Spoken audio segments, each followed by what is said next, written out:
Welcome, story lovers, to a tale from the heart of the ancient Oka Forest Kingdom. In this vibrant, sprawling land, one truth stands taller than the mightiest Iroko tree.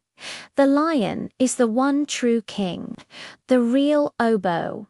His rule wasn't won through roaring contests or shows of strength. No, his throne was a legacy, a sacred trust handed down by the ancestors. Every creature, from the smallest squirrel to the largest elephant, knew this in their bones.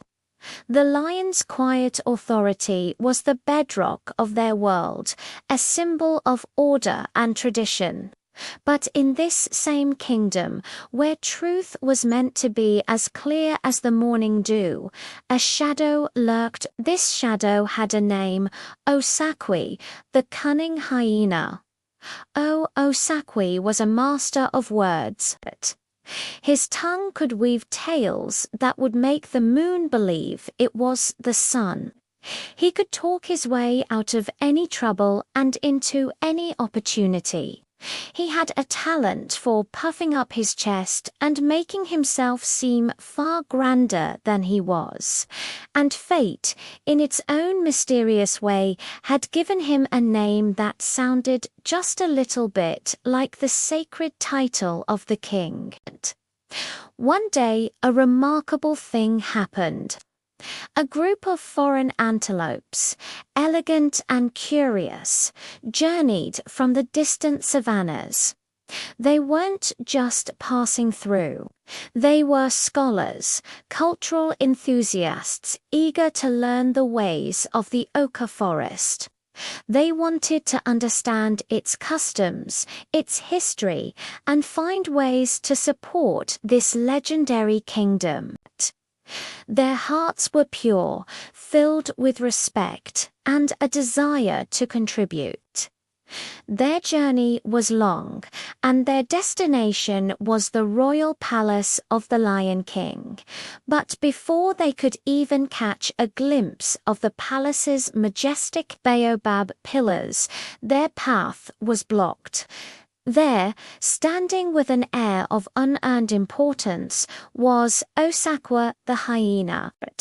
He had seen them coming, his mind already spinning a web of deceit.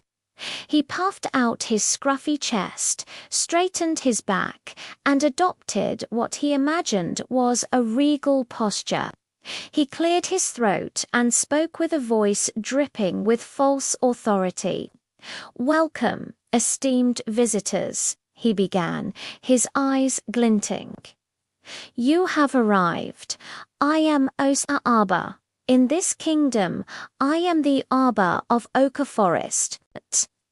The travelers, unfamiliar with the nuances of the forest's hierarchy, were completely taken in. Osa-Aba. It sounded so close to Oba. This must be him. Their faces lit up with relief and excitement. They had found the king. Without a second thought, they began to present their offerings. They brought heaps of precious, nutrient-rich leaves from their homeland. They laid down golden feathers that shimmered in the dappled sunlight. They offered shining river stones, polished smooth over centuries, and countless other gifts intended for the true ruler of the kingdom. Osak could hardly believe his luck. He accepted everything, his usual sly grin replaced by a wide, toothy smile that looked like he had just won the forest's biggest lottery. He stacked the treasures high, his mind already calculating how he would use this newfound wealth to elevate his status. He felt powerful, important, and a thrill of triumph shot through him. He, Osakwa, had outsmarted them all. The kingdom's riches were flowing directly to him, and no one was the wiser. Or so he thought. High above the forest floor, perched on the highest branch of a wise old Iroko tree, sat the monkey elder. The monkey elder had seen generations come and go. His mind was a living library of the forest's history. Every family tree, every whispered secret, every significant event etched into his memory. He forgot nothing. From his vantage point, he had watched the entire charade unfold. He saw the trusting antelopes, the precious gifts, and the hyena's triumphant, greedy grin. A deep sense of unease settled upon him. This was not just a simple trick. It was an attack on the very foundation of their kingdom, a deep disrespect to the ancestral lineage of the Lion King. The monkey elder knew he could not let this stand. The truth had to be brought into the light. With a determined look in his ancient eyes, he scurried down the great Iroko tree and set off with purpose. His first stop, the mighty elephant,